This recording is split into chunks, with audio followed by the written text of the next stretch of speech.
Imagine something so small, so invisible, that it can hitch a ride on your breath. Your hands, a doorknob, and yet it has the power to change the course of human history. That something is a virus. We've all heard the word virus more times in the past few years than perhaps ever before. But what exactly are viruses and how do they spread? Viruses are microscopic parasites unable to survive without a host. But once they find one, they take over, and their journey from one host to the next, that's what we call transmission. So how exactly do they spread? Let's explore the invisible highways that viruses uses to move from one person to another. Let's begin with airborne transmission.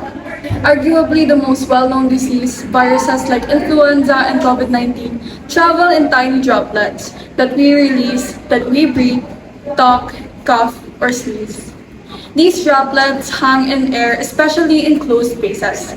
That's why during the pandemic, we wore masks and kept our distance, not just to protect ourselves, but each other.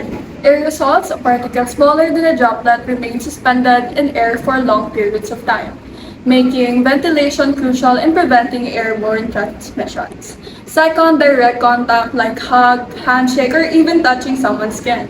Viruses like the common cold or herpes can spread this way. Then there's contaminated surfaces. Ever touch a doorknob, elevator button, or your phone, and then your face? That's how viruses like norovirus sneak into your system through your eyes, nose, and mouth. Fourth, bodily fluids. Viruses like HIV or hepatitis B can be found in blood, semen, breast milk, past through transfusions, sexual contact, or from mother to child. And finally, vectors. Living organisms that carry viruses, mosquitoes are the most famous. They can carry dengue, Zika, or chikungunya. They don't get sick, but they pass illness from person to person with just one type. Even ticks act as a vector, spreading viruses like the Powassan virus, making us aware that not every threat is obvious. As you can see, viruses are clever, but knowing how they move is the first step in stopping them. Now that we understand how viruses spread, let's look at the most significant viral infection we face. First, influenza. It's been around for centuries, returning every year in seasonal waves. For most, it's mild, but for some, it's deadly. Then, COVID-19, a virus that brought the entire world to a halt. Lockdowns, mass quarantines, loss, but also innovations, vaccines, and global cooperations. Hepatitis B, a silent invader.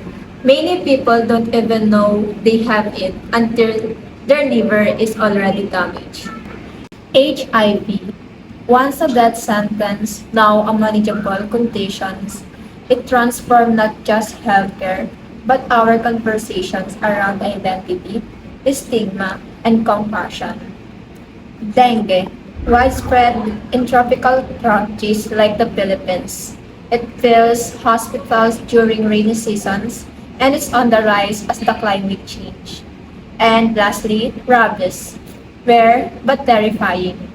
It's preventable with vaccines, but once symptoms begin, it's almost always fatal. Let us not forget measles, Ebola, and HPV that took the world in a real minute. Each reminded us how quickly viruses can spread and how vital prevention is. They taught us a lessons in global cooperations, early detection, and the most importance of vaccines. Each of these viruses has taught us something about medicine, about science, about humanity.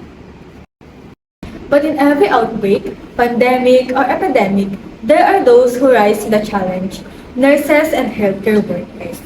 They're on the front lines caring for patients, preventing transmission, and sometimes putting their own lives at risk. They enforce infection control, measures like hand hygiene, isolation protocols, and proper use of PPE. They educate the public about vaccines and healthcare practices. They treat the sick with skill and compassion, even when hospitals are full and supplies are low. They also help trace infections, monitor outbreaks, and support families in their most vulnerable moments.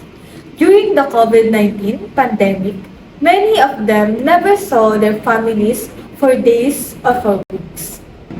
Some got sick, some didn't make it, yet they kept showing up every single day. That's not just duty, that is dedication.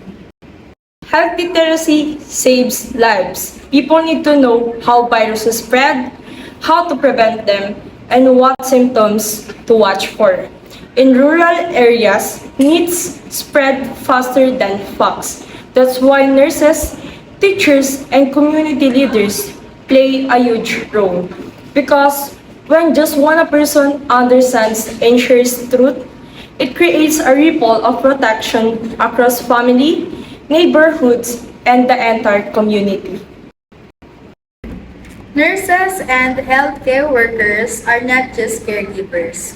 They are defenders, educators, and leaders. We may not be able to stop viruses from existing, but we can stop them from spreading. We can choose to get vaccinated, to wash our hands, to wear masks when needed, to listen to science instead of fear, to spread facts, not myths. And most importantly, we can choose to support those who fight for our health.